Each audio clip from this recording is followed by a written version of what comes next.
बिस्मिल्लाहिर्रहमानिर्रहीम। अस्सलाम वालेकुम dear students. Malik learning centre की जानिब से एक न्यू टॉपिक के साथ हाजिर हुआ हूँ। आज का जो हमारा टॉपिक है वो है एफएससी पार्ट 1 की केमिस्ट्री हम स्टार्ट करने जा रहे हैं। तो इसमें जो केमिकल बॉन्डिंग का चैप्टर है, चैप्टर नंबर 6, वो आज हम इसके बारे में पढ़ेंगे क्योंकि ये वेरी वेरी इंपॉर्टेंट चैप्टर है, इसलिए हमने ये पहले स्टार्ट किया है। तो लेक्चर स्टार्ट करने से पहले मेरी तमाम उन न्यू स्टूडेंट से या लोगों से गुजारिश है जो हमारे चैनल पर न्यू हैं और वो हमारे चैनल को सब्सक्राइब कर लें, साथ बेल आइकन को ज़रूर प्रेस कर लें ताकि नई आने वाली डेली की जो वीडियोस होती हैं उनका नोटिफिकेशन आपको मिल सके टाइम पर। तो लेट्स स्टार्ट करते हैं हम आज अपने टॉपिक से। तो हमारा टॉपिक है आज केमिकल बॉन्डिंग कि केमिकल बॉन्डिंग क्या होता है, ये हम इसको इंशाल्लाह इस चैप्टर में डिटेल से पढ़ेंगे, एक सीक्वेंस के साथ पढ़ेंगे। लेंथी है चैप्टर लेकिन इंटरेस्टिंग भी है और इम्पोर्टेंट भी चैप्टर है ये। तो स्टूडेंट स्टार्ट करते हैं। सबसे पहले बात ये हम करते हैं कि जब भी हमारा केमिस्ट्री से वास्ता पड़ता है या हम केमिस्ट्री स्टार्ट करते हैं तो हम हमारे जहन में हम सबसे पहला क्वेश्चन होता है एटम का। हमारी जो बात होती है वो एटम से स्टार्ट होती है, जो केमिस्ट्री का यानी कि एटम से ही हमारी जो बात है वो स्टार्ट होती है। अगर केमिस्ट्री पढ़नी है या केमिस्ट्री को स्टडी करना है तो एटम से हमारा वास्ता पड़ता है। तो इसमें एटम आपको पता है कि मादा के छोटे छोटे ज़रात से मिलकर बना हुआ है, वो भी इंशाल्लाह मज़ीद डिटेल में हम बताएंगे, वो बल्कि बताया हुआ भी है 9th क्लास में एटम के बारे में, आप वो भी वीडियो देख सकती हैं एटम के बारे में। तो इसमें हम एटम की बात अगर करें तो एटम क्या है। एटम एक इस तरह का, ये फॉर एग्जांपल एक एटम है। तो एटम में क्या होता है, एटम के अंदर क्या होता है, यहाँ पे एटम के अंदर होता है न्यूक्लियस, यानी कि ये बात तो आपको कंफर्म है और आप जानते भी हैं, 9th 10th में भी पढ़ा हुआ है आपने कि एटम के अंदर ये हमारा क्या है, न्यूक्लियस, ये न्यूक्लियस होता है। तो न्यूक्लियस में प्रोटॉन्स और न्यूट्रॉन्स होते हैं, ये भी आपको पता है कि न्यूक्लियस में क्या होता है, प्रोटॉन्स एंड न्यूट्रॉन्स।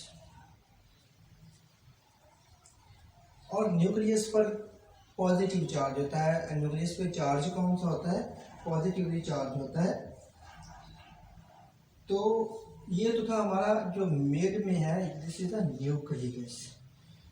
प्रोटॉन्स हो गए, न्यूट्रॉन्स हो गए, तो बाकी हमारे पास क्या बचा, इलेक्ट्रॉन्स। इलेक्ट्रॉन्स कहाँ पे जो ऑक्यूपाई होते हैं, वो होते हैं यहाँ पे इर्द गिर्द। ये जो हमारा क्लाउड बना होता है, इलेक्ट्रॉनिक क्लाउड, इसके गिर्द जो होते हैं वो जो है वो इलेक्ट्रॉन्स गर्दिश करते हैं, इलेक्ट्रॉन्स मौजूद होते हैं। इस शेल को हम वैलेंस इलेक्ट्रॉन्स भी कहते हैं। इन इलेक्ट्रॉन्स को क्या कहते हैं, वैलेंस इलेक्ट्रॉन्स। एक बार फिर रिपीट करता चलो कि ये हमारे पास एक एटम है, इसके मिड में सेंटर में न्यूक्लियस होता है, न्यूक्लियस पे पॉजिटिव चार्ज होता है, इसमें प्रोटॉन्स और न्यूट्रॉन्स पाए जाते हैं, और इसके ये जो इलेक्ट्रॉनिक क्लाउड होता है, इर्द गिर्द जो क्लाउड होता है, इसको हम वैलेंस इलेक्ट्रॉन्स बोलते हैं। तो यहाँ तक तो हो गया क्लियर। तो अब बात आती है कि एटम जो है ये अकेला नहीं रह सकता, रहता नहीं है। अब मैं एग्जांपल देता हूँ, जिस तरह हम एक दूसरे के बगैर नहीं रह सकते, जिस तरह हमारा रिलेशन होता है माँ बाप से, बहन भाइयों से, तो जिस तरह हम एक दूसरे के बगैर नहीं रह सकते, इस तरह एटम भी चाहता है कि मैं भी अकेला ना रहूं। एटम भी चाहता है कि मैं एक दूसरे के साथ हम मिल के रहूं, इकट्ठा रहूं।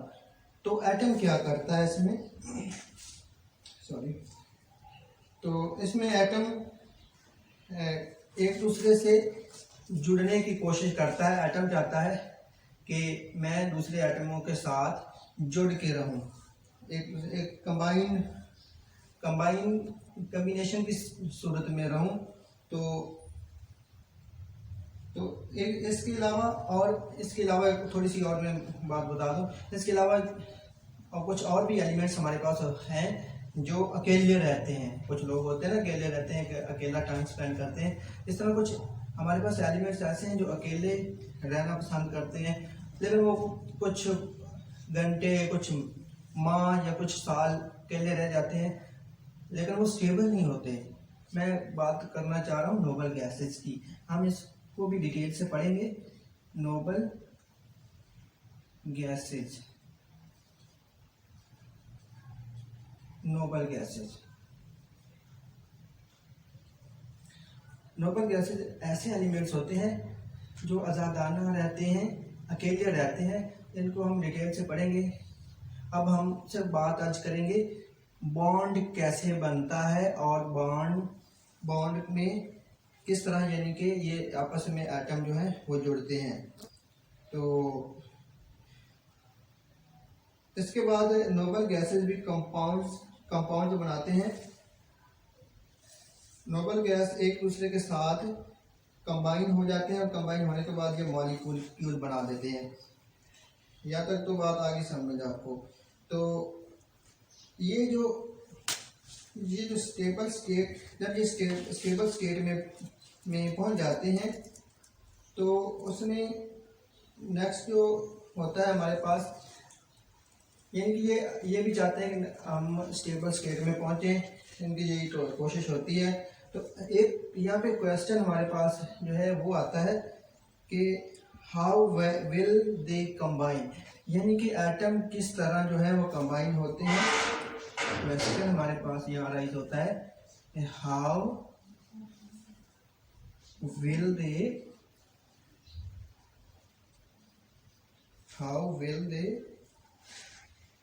कंबाइन, यानी कि एटम किस तरह कंबाइन होते हैं। ये हमारे पास ये क्वेश्चन है।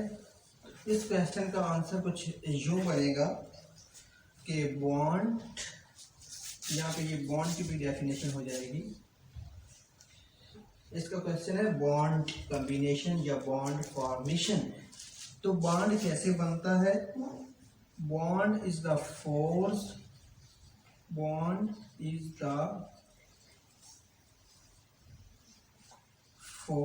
of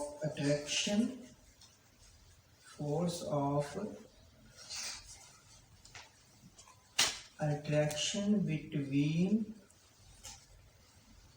two atoms.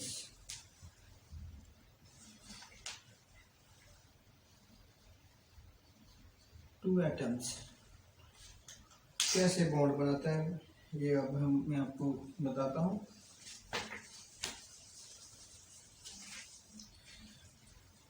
For example, एक ये हमारे पास एटम है और एक ये हमारे पास एटम है। तो इस एटम की कोशिश होती है मैं इसके पास चला जाऊं, इसकी कोशिश होती है मैं इसके पास चला जाऊं। तो इसके जो वैलेंस इलेक्ट्रॉन्स होते हैं, वैलेंस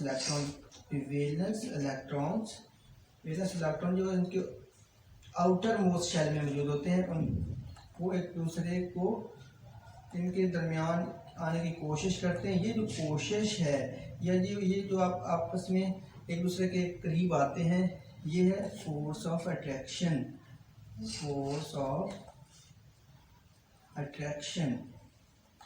ये फोर्स ऑफ अट्रैक्शन से एक दूसरे के करीब आते हैं। जब ये एक दूसरे के करीब आते हैं तो ये आपस में क्या कर लेते हैं, बॉन्ड बना लेते हैं। एक बार फिर इसकी डेफिनेशन सुने कि बॉन्ड की डेफिनेशन क्या है कि bond is the force of attraction between two atoms. तो मैं यहाँ पे एग्जांपल देता हूँ कि हमारे इर्द गिर्द जितनी भी चीज़ें बनी हुई हैं वो एटम से ही मिलकर बनी हुई हैं। चाहे वो हमारी रोज़मर्रा ज़िंदगी में जो चीज़ें हम इस्तेमाल करते हैं, इस तरह चेयर, टेबल वगैरह एक्सेट्रा, तो ये सारी चीज़ें में एटम से मिलकर बनी होती हैं। तो यहाँ पे मैं कह सकता हूँ कि एवरीथिंग, यहाँ पे है ये कहा जा सकता है कि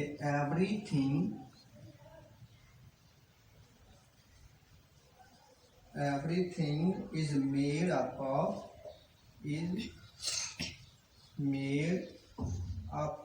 of atoms,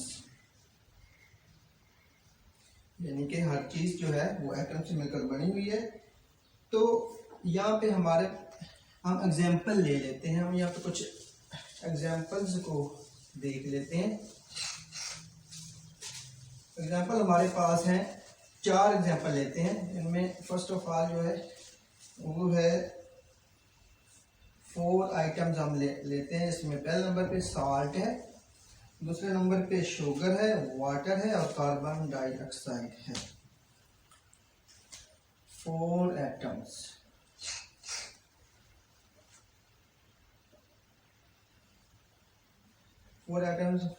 पहली जो है वो साल्ट है, नंबर 2 शुगर है, नंबर 3 वाटर है और नंबर 4 कार्बन डाइऑक्साइड है। तो ये जो 4 आइटम्स हैं ये भी मुख्तलिफ जो एलिमेंट्स हैं उनसे मिलकर बने हुए हैं। मुख्तलिफ एलिमेंट्स से जो है ना ये मिलकर बने हुए हैं। ये सब अलग अलग एटम से बने होते हैं, अलग अलग एलिमेंट से बने हुए हैं। तो और ये जो आपस में जो बॉन्ड बनाते हैं उनका भी जो मेथड है वो भी अलग अलग है। तो यहाँ पे एक क्वेश्चन आता है, do we bond with everyone? Only specific combination is possible between atoms. इसके जो यहाँ पे एटम्स की अगर बात की जाए तो इनकी स्पेसिफिक कम्बिनेशन होती है, इनके दरमियान जो एटम होते हैं उनकी स्पेसिफिक कम्बिनेशन होती है। स्पेसिफिक कम्बिनेशन से ये बॉन्ड बनाते हैं। इसी तरह मॉलिक्यूल्स आल्सो स्पेसिफिक शेप, जो इसके मॉलिक्यूल्स बनते हैं उनकी जो शेप्स होती है, शेप्स इज आल्सो स्पेसिफिक। तो इसके बाद हम नेक्स्ट करते हैं, हम देखते हैं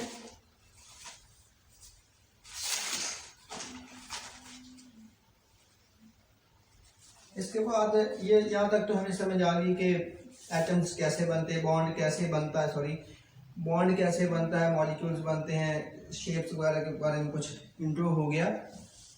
तो जो चीज़ें हमने मेन पढ़नी है इसमें उसकी जानिब चलते हैं, वो है लीवस सैम्बल। यानी कि हमने यहाँ पे कुछ थ्योरीज जो है वो रीड करनी है। तो इसमें सबसे पहली जो थ्योरीज आती है हमारे पास वो है लीवस सैम्बल्स, लीवस सैम्बल्स की। लीवस सैम्बल्स, लीवर सैंपल क्या, the number of dots around the samples represents the number of valence electrons. यहाँ पे मैं लिख भी देता हूं, the number of dots around the sample, around the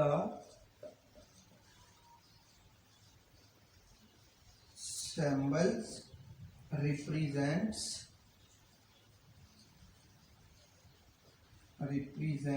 the number of valence electrons. For example, हमारे पास कुछ पेयर हैं। फॉर एग्जाम्पल ये हाइड्रोजन, ये जो हाइड्रोजन है ये अपना ऑक्टेट जो है ना वो कंप्लीट करता है। ऑक्टेट की मैं डेफिनेशन आगे बताता हूँ आपको। फॉर एग्जांपल ये हमारे पास एक वैलेंस इलेक्ट्रॉन है, 1s की जो कन्फिगरेशन बनेगी सब सेल में, तो ये, और इसके अलावा ये हीलियम का है। तो ये जो एटम होते हैं 1s2, ये जो वैलेंस इलेक्ट्रॉन है ये लीवस सिंबल्स को रिप्रेजेंट करते हैं, यानी कि जो आउटर मोस्ट इलेक्ट्रॉन है वो लीवर्स को रिप्रेजेंट करते हैं। तो आगे चलते हैं हम ऑक्टेट रूल की जानिब। जो मेन चीज़ है इसमें कि ऑक्टेट रूल क्या है, ऑक्टेट क्या है।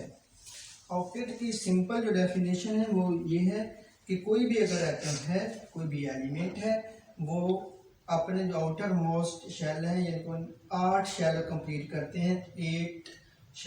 8 इलेक्ट्रॉन्स उनके होते हैं, यानी कि 8 इलेक्ट्रॉन्स कंप्लीट हो जाते हैं, वो एक स्टेबल कंपाउंड बन जाते हैं, स्टेबल एटम बन जाते हैं।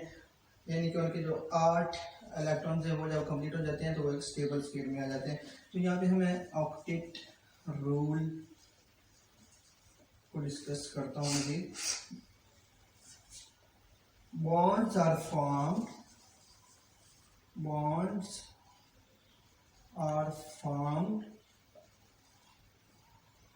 due to valence electron,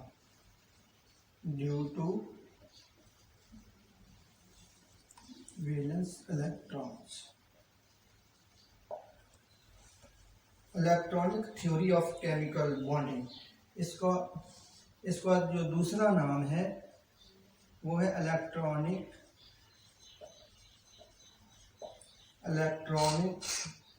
theory of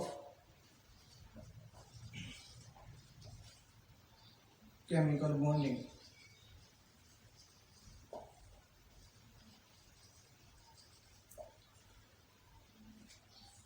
तो इसमें सबसे पहले जो लीवर्स था, लीवर्स ने कहा था कि जो एटम्स हैं, जितने भी एटम्स हैं वो अपना ऑक्टेट पूरा करना चाहते हैं। क्या करना चाहते हैं? अपना ऑक्टेट जो है यानी कि आउटर मोस्ट शेल, वो अपना 8 इलेक्ट्रॉन पूरा करना चाहते हैं, यानी स्टेबल होना चाहते हैं। तो इसके बाद ये तो लीवर्स ने कह दिया। तो आप आगे चलते हैं, हम कुछ मेथड जो है वो स्टडी करते हैं कि कौन कौन से मेथड से ऑक्टेट रूल जो है ऑक्टेट कंप्लीट होता है। तो इसमें जो सबसे पहला मेथड है, यानी कि यहाँ पे क्वेश्चन में लिख देता हूँ, यहाँ पे क्वेश्चन जो हमारे पास आता है वो है मेथड ऑफ, यहाँ पे हम सिर्फ आज टू मेथड हैं इसके, sorry. How can atoms achieve octet, ये क्वेश्चन है कि किस तरह जो एटम्स हैं वो अपना जो ऑक्टेट है वो कंप्लीट करते हैं और यानी कि स्टेबल होते हैं। या दूसरे वर्ड में हम कह सकते हैं atoms can achieve by following method, यानी कि मेथड यहाँ पे हम पढ़ेंगे। पहला मेथड है two methods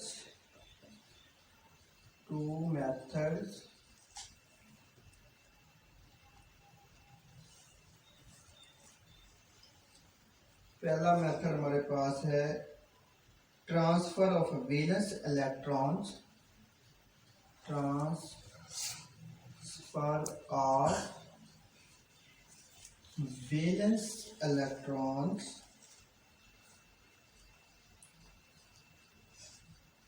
transfers of valence electrons from one atom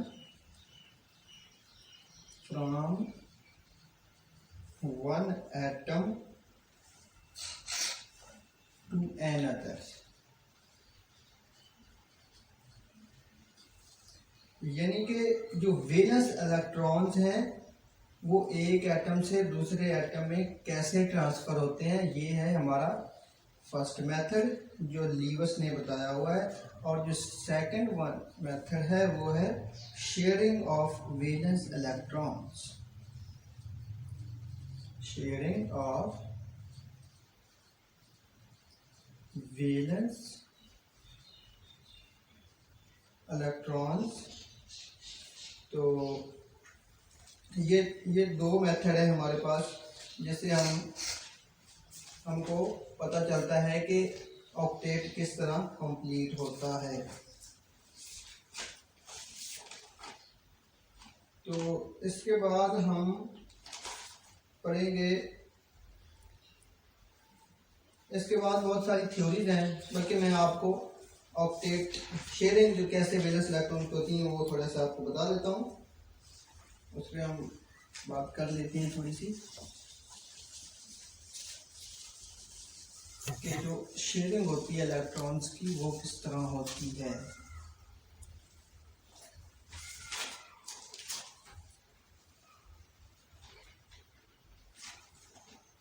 for example हमारे पास ये सोडियम है,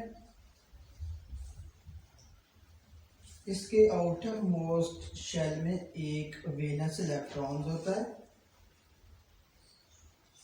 और ये हमारे पास क्लोरीन है, इसके आउटर मोस्ट शेल में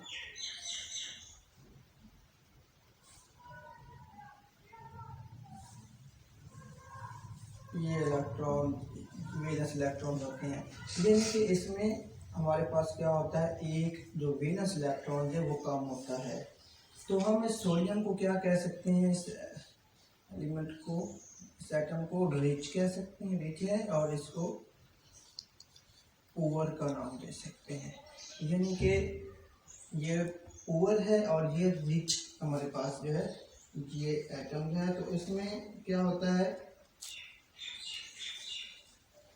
ये आपस में एक दूसरे से शेयर कर लेते हैं। जिस तरह हम फॉर एग्जांपल हम एक दूसरे से चीज़ें ले लेते हैं। अगर फॉर एग्जांपल कोई एक अमीर बंदा है, वो उसके पास पैसे ज़्यादा है, एक गरीब है, पुअर है, तो वो दूसरे की हेल्प कर देता है, उसको कुछ पैसे दे देता है। तो इसी तरह ये एक रिच है, तो ये क्या करता है, अपना जो आउटर मोस्ट वैलेंस इलेक्ट्रॉन है ये इसको ट्रांसफ़र कर देता है, शेयर कर देता है। तो इसका ऑक्टेट कंप्लीट हो जाता है।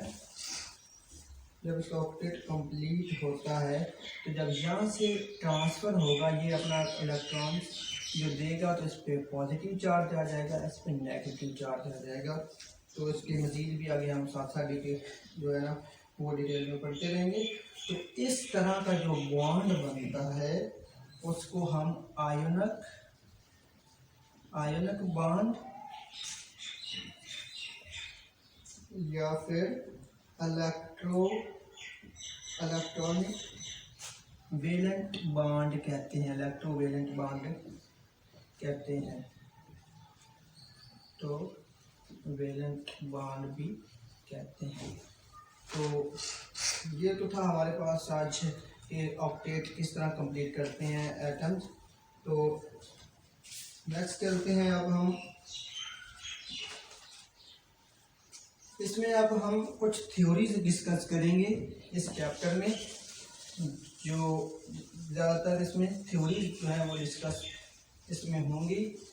उसमें जो मैं आपको जो थ्योरीज हम डिस्कस करेंगे उनके मैं नाम बता देता हूँ आपको।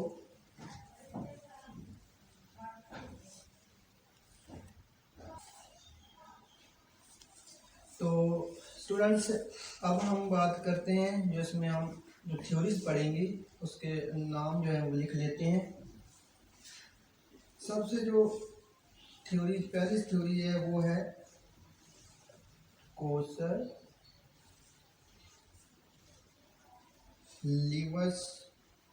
अप्रोच या थ्योरी, कोसर-लीवस अप्रोच या थ्योरी। दूसरे नंबर पे जो थ्योरीज हम स्टडी करेंगे वो है VSEPR mean valence shell electronic pair repulsion theory. Third पे वैलेंस बॉन्ड थ्योरी यानी वीबीटी ये, और इसके बाद जो फोर्थ वन है वो हमारे पास एमओटी मॉलिक्यूलर ऑर्बिटल थ्योरी। तो इन 4 थ्योरीज को हम इस चैप्टर में पढ़ेंगे, वन बाय वन इसको हम डिस्कस करेंगे। तो ये जो लीवस अप्रोच थी ये नियरली 1916 में आई थी, जब बोर मॉडल का जो एटम था वो यूं कह लें गर्दिश में था या वो काम कर रहा था, तब ये थ्योरी आई थी। उसके बाद वेस्पर थ्योरी, उसके बाद वीबीटी नियरली 1927 में आई थी, और उसके बाद एमओटी 1932 में। तो अब हम यहाँ पे लीवस की अगर बात करें, यहाँ पे हम आज कुछ थोड़ा सा आपको रोशनी डालेंगे लीवस पे, लीवस स्ट्रक्चर पे। लीवस ने क्या कहा, लीवस जो है उसका क्या नज़रिया था। जिस तरह बोर ने क्या कहा कि हमारे पास एटम है, इसमें ये न्यूक्लियस है, इसमें ये इलेक्ट्रॉन्स हैं, प्रोटॉन्स हैं, तो उसके बाद के शेल, एल शेल, इस तरह शेल पाए जाते हैं। तो लीवस ने सोचा कि इतनी डिफ़िकल्टी में हम क्यों जाए। उसने अपनी तरफ से उसने कहा कि हम कुछ इजी करते हैं। तो उन्होंने अपना कुछ स्ट्रक्चर जो है वो बना दिए। उसने स्ट्रक्चर क्या बनाया, उसने कहा कि ये जो दरमियान ये कि हमारे पास, उसने एक इसको जो दरमियान में न्यूक्लियस है इसकी वजह से इसको एक कर्नल का नाम दे दिया। ये थोड़ा सा एडवांस लेवल पे चला जाता है। उसके बाद ये जो है उसने इसको ऊपर वाले जो शेल्स हैं, आउटर मोस्ट शेल हैं, इसको वेलेंस इलेक्ट्रॉन्स का नाम दे दिया, यानी कि आउटर मोस्ट शेल। तो लीवस स्ट्रक्चर इसका डॉट स्ट्रक्चर था। इस तरह ये जो स्ट्रक्चर है ये लीवस के ड्रॉ किए हुए हैं। फॉर एग्जांपल ये हमारे पास क्लोरीन है, ये जो स्ट्रक्चर है this is the Lewis dot structure.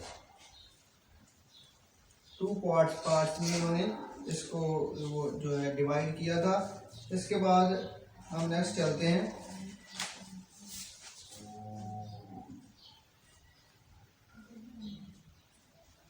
लीवस dot structure, hydrogen और बोरान की अगर बात की जाए तो उसमें जो दूसरा ऑक्टेट होता है वो कंप्लीट नहीं होता। उसको हम जो हाइड्रोजन उसको डुप्लीटेट भी कहते हैं, डुप्लीटेट। तो वो बाद में हम अगले नेक्स्ट में जो है वो डिस्कस करेंगे। तो इसमें इसके बाद क्या है, इसके बाद लीवस डॉट स्ट्रक्चर। हम आज लीवस की बात करेंगे यहाँ पे। तो 5 स्टेप थे इसके स्ट्रक्चर को कंप्लीट होने में। तो सबसे जो पहला स्टेप है, 5 जो थे इसके, यानी कि 5 स्टेप्स थे इसके जो थ्योरी उसको कंप्लीट होने में। तो पहला स्टेप जो इसने बताया था वो है count total numbers of valence electrons. Students साथ साथ नोट भी करते रहें ताकि आपको कोई दिक्कत ना हो। Count total number of valence electrons, ये पहला स्टेप था। यहाँ पे आज हम सिर्फ नाम ही डिस्कस करेंगे, नाम ही आपको बताएंगे। इस पे जो डिटेल है वो इंशाल्लाह नेक्स्ट लेक्चर में मैं आपको क्लियर कर दूंगा। दूसरा स्टेप था identify the central, identify the central atom, यानी कि दरमियान वाला जो एटम है उसको आइडेंटिफाई कैसे करना है।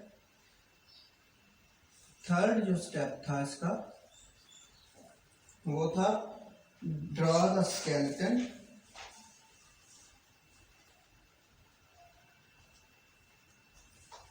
थर्ड था draw the structure. Draw the skeleton. ये था हमारा थर्ड स्टेप था। और इसके बाद फोर्थ स्टेप जो है वो है असाइन रिमेनिंग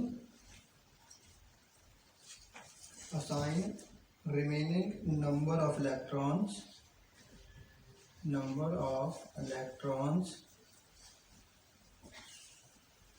यानी कि जो बाकी जो इलेक्ट्रॉन बचते हैं वो फोर्थ था।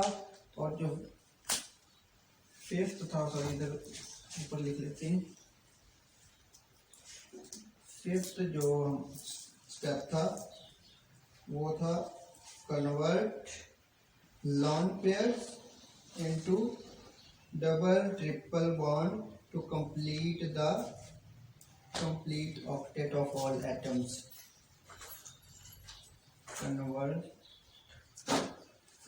convert lone pair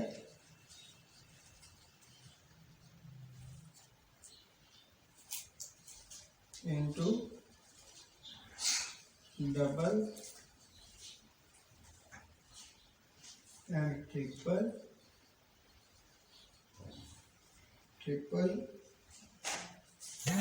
bond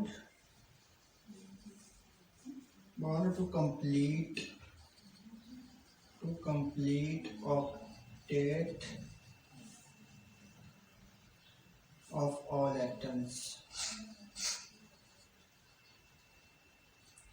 ये थे 5 बेसिक जो यानी कि जो 5 स्टेप थे लीवस अप्रोच के, लीवस थ्योरी के। तो ये तो आज मैंने सिर्फ अभी नाम ही आपको बताया। इन पे अलग अलग जो है इसको एक्सप्लेन जो है वो मैं नेक्स्ट लेक्चर में करूँगा, क्योंकि अभी वीडियो जो है वो थोड़ी सी लॉन्ग हो गई है। इसी वजह से मैं इनको कंप्लीट जो है ना एक स्टेप को आपके सामने वेरीफाई करूँगा कि किस तरह ये जो थ्योरी है वो काम करती है और जो लीवर से उसने क्या क्या कहा था। तो स्टूडेंट्स आज के लिए यही लेक्चर था हमारा। तो नेक्स्ट लेक्चर में इंशाल्लाह ये लीवर्स थ्योरी को हम इसके जो स्टेप है इसको डिटेल से पढ़ेंगे। उसके बाद हम वेस्पर थ्योरी स्टार्ट करेंगे।